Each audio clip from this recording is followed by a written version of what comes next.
Jemima's eyes filled with humiliated tears. She felt utterly embarrassed and ashamed after being ridiculed while dancing at a city festival. With tears flooding her eyes, she ran away from the crowd and took cover behind some parked cars to hide. She crouched down trembling behind a tree near the street, hoping no one would find her. There was a modern African city, surrounded by tall buildings, buzzing streets, and bright billboards. Princess Jemima lived in this lively city. Her father was King Henry, who ruled over the kingdom. Jemima was the king's oldest daughter. She was known as a kind and gentle princess who treated the people well. But Jemima had a difficult issue she struggled with her whole life. She had a very strong body odor that smelled quite bad. Even when Jemima was a young girl, she smelled much worse than the other children. The bad smell got worse as Jemima grew up. It was a pungent, unpleasant smell that trailed behind her wherever she went. As Princess Jemima grew into a young woman, the people in the city started treating her differently. They tried to stay away from Jemima because of her very bad smell. Behind her back, some people made unkind jokes and comments about how stinky the princess was. Some mothers with children would quickly pull their little ones inside their houses when they saw Jemima walking down the city street. The young girls who used to be Jemima's friends would turn and go the opposite direction to avoid talking with her. This made Jemima very sad. There were many young men in the city and neighboring kingdoms who wished to marry Jemima because she was pretty and the king's daughter. However, as soon as they got within a few feet of her, they were driven away by her strong odor. They decided not to pursue or even try to talk to her, despite Jemima's duty and royal title. This left the princess very lonely. She stopped leaving the royal residence most days. Princess Jemima would simply stay in her bedroom and gaze out her large window, dreaming of true love and a man who could accept her smelly situation. She imagined a husband who would not care about her strong body odor, but would love her for her kind heart. But it seemed impossible, and Jemima cried many tears over feeling so alone. It was a hot, vibrant summer day in the city. Princess Jemima was up in her penthouse suite, fanning herself. She left her balcony doors open, hoping to catch a breeze. Then Jemima heard lively sounds floating up from the city square, joyous music, drums, and people laughing. She leaned out and saw people dancing around the stage, celebrating the summer festival. Jemima felt a stirring of excitement. She thought maybe she could sneak out of the palace and observe the festivities without being noticed. People seemed so happy and distracted by the music. So, Princess Jemima quietly left the palace wearing a hoodie and sunglasses and tiptoed to the edge of the city square. For a few moments, no one realized she had joined them. Jemima stood in the shadows, watching wistfully as girls her age spun fast in their colorful outfits. But soon, a breeze blew, carrying Jemima's unfortunate odor through the crowd. People wrinkled their noses, glancing around to find the source of the stench. Then the music and dancing halted as all eyes turned toward the lonely princess. Mouths fell open in shock before twisting into unpleasant sneers. People doubled over, gagging, and whispered behind their hands while pointing at Jemima. The carefree joy of moments before had vanished. Jemima's eyes filled with humiliated tears. She felt utterly embarrassed and ashamed after being ridiculed while dancing at a city festival. With tears flooding her eyes, she ran away from the crowd and took cover behind some parked cars to hide. She crouched down trembling behind a tree near the street, hoping no one would find her. But then, she heard the distant, steady beat of a drum growing louder and getting closer. Fearfully, she peered through the leaves to see who was approaching. To her surprise, it was a smiling young man from a neighboring city, cheerfully playing a hand drum as he walked directly toward her hiding spot. When he reached her, he stopped playing and kindly asked, "Why did you stop dancing back there? You looked so joyful and free while you were dancing." Jemima was stunned that this stranger had followed her all the way here, especially since he was able to detect her unusual scent. She replied incredulously, You can smell me, and yet you still came looking for me here? Everyone back in my city teases me and laughs at my dancing." The young man responded gently, "Don't worry about them. I think you are a wonderful dancer. Please ignore their unkind words and keep dancing with happiness and freedom." Jemima was surprised by the young man's kind words. She realized he truly didn't care about her differences. Comforted, she decided she would ignore the cruel taunts of her neighbors and dance freely just as she wished. The young man started playing a cheerful, upbeat rhythm on his hand drum. Jemima was unsure at first, but after a moment, she began swaying lightly in time with the music. The stranger's smile grew even wider as he watched her start to move. He picked up the pace of his drumming, playing faster while keeping his eyes fixed warmly on Jemima's. Jemima could feel that he was truly seeing her, not just her outward appearance, but her heart and soul. For the first time she could remember, she felt completely accepted just as she was. This realization freed her spirit. She let go of her self-consciousness and began dancing fluently, her body unfurling into graceful motions that left her feeling breathless and elated. As the drumming accelerated, Jemima's feet flew faster. She leapt and spun with ease, weaving swift, elaborate steps that came to her instinctively. The rhythm seemed to flow through her, filling her with joy and vitality. With the stranger's admiring gaze holding hers, she felt liberated to fully express her love of dance. When Jemima finally stopped dancing, she and the smiling stranger held each other's gaze for a moment. Jemima felt exhilarated from the joyful dancing and uplifted by the first time she had felt truly seen and accepted by someone. The two of them then suddenly started laughing together, connecting in their shared happiness. After they caught their breath, the young man told Jemima his name was Kofi. He lived in the city nearby and played drums for events and concerts. Kofi asked Jemima if she would meet him in this same spot again tomorrow. He wanted to talk more and maybe play his drums for her to dance some more. His warm smile and enthusiasm made it clear he had greatly enjoyed their time together. Princess Jemima eagerly said yes, she would definitely meet Kofi here tomorrow. Her heart felt fuller and lighter than it had in years. All her life she had been shunned and lonely due to her other issues, but this stranger had accepted her and even delighted in her dancing. Jemima hurried home, her head spinning, still giddy from the exhilaration of truly being seen. She was overjoyed at having met someone who wanted to meet again. For the first time ever, she had made a real friend, and her heart swelled with optimism and excitement about their next meeting behind the park. In the coming weeks, Princess Jemima's meetings with Kofi were the highlights of her days. Each afternoon, she would eagerly sneak away to their secret spot near the gardens, where Kofi would already be waiting with his drums. The two new friends enjoyed long, lively conversations, telling stories and jokes that had them laughing for hours. While they talked, Kofi often picked up his drumsticks and played energetic readings, which delighted Princess Jemima and inspired her to dance with a freedom and joy she had never known. She let go of all self-consciousness about her lingering other issues when around Kofi. He made her feel so accepted. She was able to lose herself in the music. Her wild and uninhibited dancing enhanced their connection even more. When Jemima twirled past Kofi, he looked at her with admiration for her spirit, her beauty, her essence. Over several weeks, their initial bond grew into a trusting deep friendship and then budded into warm affection felt on both sides. As Princess Jemima fell in love with Kofi and felt his equal caring for her in return, a part of her ached secretly. Because of their different stations in life, he a commoner, struggling musician, and she a sheltered royal with obligations to marry well. For political ties, she assumed a future together as impossible, though she wished desperately in her most private dreams that social status would not interfere, and that they could be bonded in marriage, for she had never felt so happy and accepted as she did with Kofi.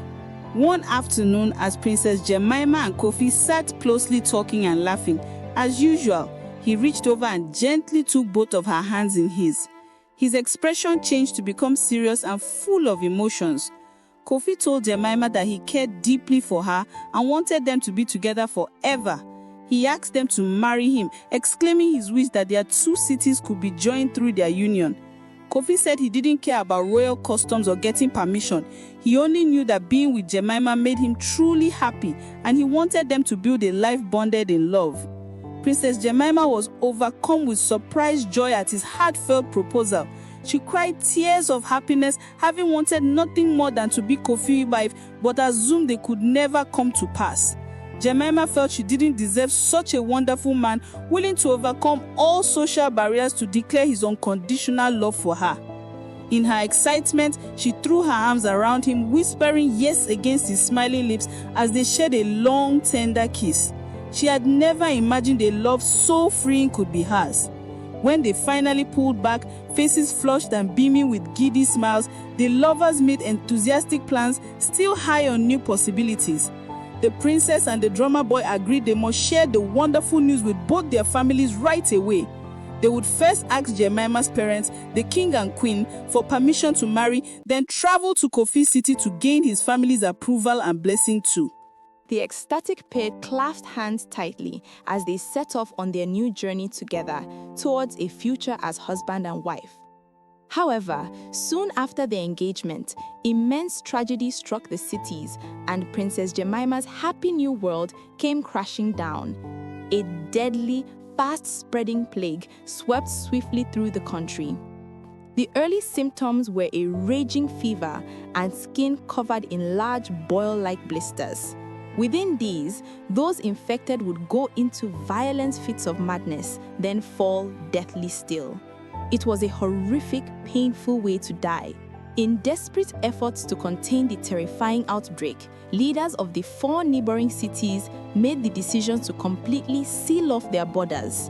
No one was permitted to travel between towns for any reason. If people tried to flee, they would be captured and quarantined or even killed on sight by fearful guards. As the plague raged on week after week, residents hid in their homes, terrified to interact with anyone who might be infected. Friends and neighbors locked their gates and only came out briefly for essentials before scurrying back to isolation. For Princess Jemima, weeks horribly turned into months of being cut off entirely from her beloved Kofi. She was trapped within the royal palace as the plague circled hungrily. All Jemima's hopeful joy for the future with Kofi faded into daily fear for his safety, without any way to reach him. The cities remained frozen in isolation for endless months as the plague ran its course. Jemima and Kofi could only pray the other was still alive. Despite isolating herself within the royal palace, eventually Princess Jemima awoke feverish, with terrifying red boils beginning to spread across her arms. The plague had reached her. The princess grew gravely ill over subsequent days. Her body raged in fevers so severe that her nightgown and bedsheets were constantly soaked through with sweat. The crushing fatigue from fighting the illness left Jemima too weak to even lift her head for sips of water. Seeing their eldest daughter suffering so was agonizing for the king and queen. They desperately tried every traditional remedy and modern medicine the royal doctor offered: herbal baths, tonics, and poultices meant to draw out the disease. But nothing worked to ease Jemima's worsening condition. The situation became dire as the ghostly pale and motionless princess seemed to slip away before their eyes. Finally, in despair, the queen recalled an obscure tonic an old village woman had once brewed when Jemima was little. Though repulsed, she had the doctor mix the potion made of bitter roots and old animal blood. They gently spooned the revolting concoction into Jemima's mouth. Miraculously, just a day later, the princess finally stirred. Over the next week, under round-the-clock care, the strange medicine, along with the queen's loving touch, slowly brought Jemima back from the brink. Though still very frail, Princess Jemima had survived the illness that had killed scores of others. Overjoyed, her parents wept thankful tears as her daughter's fever broke fully, and she managed her first weak but beautiful smile. After several more days of rest and recovery, Princess Jemima finally felt strong enough to carefully stand up from her sickbed.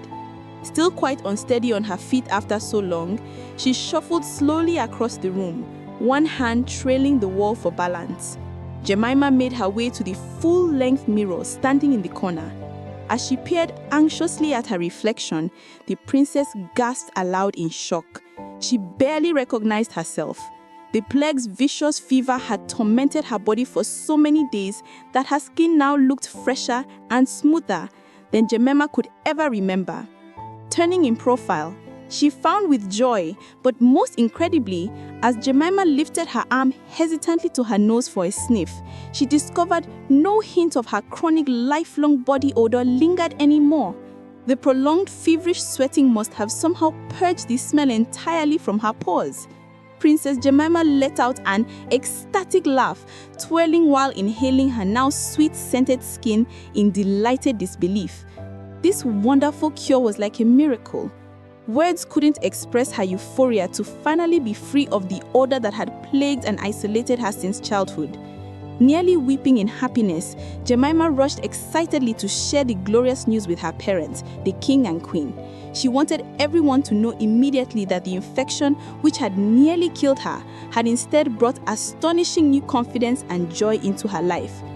After many more months, finally the rampant plague began dying away and the strict quarantines on the cities could be lifted at last. As Princess Jemima walked through the main gate of the palace for the first time in over a year, she held her breath nervously. She still remembered vividly the last time she had tried to join festivities in town, only to be met with cruel recoils, whispered insults, and people pulling their children away to avoid her stench. But amazingly, today, no one shied from Jemima's approach. City residents paused their revived marketplace shopping to gaze in admiration as the princess walked by. Jemima was startled to hear praises called out for her graceful bearing and glowing health. Some even cautiously stepped nearer, wide eyes drinking in her beauty, looking entranced in her presence. The young men in particular couldn't seem to stop boldly watching the princess's every move, their mouths hung half open with affection. For the first time she could recall, Jemima moved through her kingdom feeling strong, confident, and truly accepted. It seemed over the course of the plague's horrors, her cured odor and new uplifted confidence had transformed her into a city belle that no one could ignore. Princess Jemima was dizzy with the thrill of acceptance and admiration from people she used to hide from. Caught up in self-pride over her cured odor and newfound beauty, she had nearly forgotten her loyal love, Kofi. But walking through town, she spotted a familiar figure coming eagerly down the street towards her. It was Kofi, her dear friend, companion, and bridegroom-to-be, whom she hadn't seen in over a year. Her first impulse was to run straight into his arms with teary relief for his safety. But she caught herself short, doubt surfacing. Surely now she was too high above someone of common status like Kofi. She was a pampered royal, and he a drummer boy with Naut's notable wealth of family name. Thoughts swelling insecurely, the princess composed her face into a formal, distant mask before Kofi could reach her. When he did, the drummer boy was grinning fit to burst. Desperate delight shone through as he cried, "My princess, how I have missed basking in your beauty and radiance." He moved towards her, as if expecting a warm embrace. But the princess stood reserved and still, making no move to welcome him back after their long separation. Kofi joyfully stepped forward to hug Princess Jemima, so thankful to see his beloved betrothed again after agonizing months apart. But the princess recoiled sharply away from his opening arms. A look of deep surprise and hurt flashed across Kofi's face at her rejection. Confused, he searched her now cold eyes questioningly. In sharp, cutting tones not like her warm voice of old, Jemima stated that she no longer wished to continue their relationship. She told him that after enduring the plague's terrors and emerging more beautiful than ever, she now moved in different higher social realms than a common boy like Kofi ever could. Kofi looked deeply hurt by Jemima's harsh words, his anguish evident on his face. "But Jemima, I love you," he protested passionately. "These months of silence only made me love you more. I'll do anything to make you my wife." Princess Jemima met his gaze with a fiery glare. "You will address me as Princess Jemima," she commanded coldly. "This conversation ends here. I deserve someone better than you." She spat out the words, feeling a cruel satisfaction in them. Then, without a backward glance, she swiftly turned away, marching off with determination. She blocked out Kofi's anguished shouts, her chin held high, hoping her fancy clothes and perfume hid the pain she felt inside. In her mind, cutting off their connection so abruptly closed that chapter of her life for good. Now she had plenty of noble suitors vying for her attention. In the following months, the increasingly vain princess continued with royal life, acting as though the humble drummer boy Kofi had never touched her heart. She entertained extravagant marriage proposals from respected lords and princes, one after another. These influential men had once turned away from Jemima in disgust, but now shamelessly they showered her with flattery, eager for the attention of the newly transformed princess. Jemima grinned as she soaked up their compliments about her flawless skin, graceful movements, and regal demeanor, praises she could never have imagined receiving before. Despite their aberration, she couldn't shake the regret gnawing at her heart for pushing Kofi away so harshly. As weeks passed, King Henry urged Jemima to quickly choose a husband from the numerous suitors vying for her hand before rumors damaged her marriage prospects. Wanting all eyes on her, Jemima declared she would host a wrestling tournament where the kingdom's strongest men would compete for the chance to marry her. Upon hearing this, men of great strength traveled from far and wide, eager for the opportunity to win the hand of the renowned beauty. In the days leading up to the tournament, Jemima became obsessed with enhancing her appearance to dazzle the competitors. She spent hours daily in the palace spa, applying expensive body scrubs and sweet-smelling oils. On the morning of the grand event, the palace grounds were crowded with cheering spectators. Jemima watched proudly as contestant after contestant displayed immense strength. None impressed her. Finally, a tall, muscular man stepped into the ring. The crowd gasped in awe at his power. When he removed his hood, Jemima's heart dropped. It was Kofi. His face was serious, and his gaze pierced straight into Jemima's soul. For a brief moment, her confidence wavered, but she forced herself to appear composed. As the competition began, Kofi defeated every challenger easily, his strength and determination unmatched. He fought fiercely until he stood as the final winner, the champion of the tournament. The spectators erupted in cheers as they approached the royal platform. Jemima, trembling slightly, smiled nervously as Kofi knelt before her. "Your Highness," he said in a firm but calm voice, "I have won your challenge. Will you now honor your word and make me your husband?" A hush fell over the crowd. Jemima's mind raced. Pride battled guilt inside her heart. The words stuck in her throat. Finally, she whispered, "Yes, I will keep my word." The crowd exploded in joy, unaware of the pain behind her forced smile. The wedding took place soon after, attended by nobles and dignitaries from across the region. Yet, behind the splendor and music, Jemima was restless. Kofi was distant, respectful but cold. The warmth he once had for her was gone. Each night, he spoke little, and Jemima felt a growing emptiness. She realized too late that though she had admired Kofi, she had lost his love when she cast him aside in pride. As months passed, Princess Jemima's once admired beauty began to fade. Her confidence turned to regret. She longed for the days when Kofi's laughter filled her heart with light. One morning, she woke up to find the faint trace of her old body odor returning. It grew stronger each day until the palace servants began whispering again. Jemima's pride turned to despair as her curse returned in full force. Jemima wept bitterly, knowing her vanity had destroyed the pure love that once could have freed her completely. She begged for Kofi's forgiveness, but he remained quiet. Though he cared for her still, the love they once shared could never be the same. And so, Princess Jemima lived the rest of her life humbled, remembering that true beauty comes not from the body, but from the heart that loves sincerely.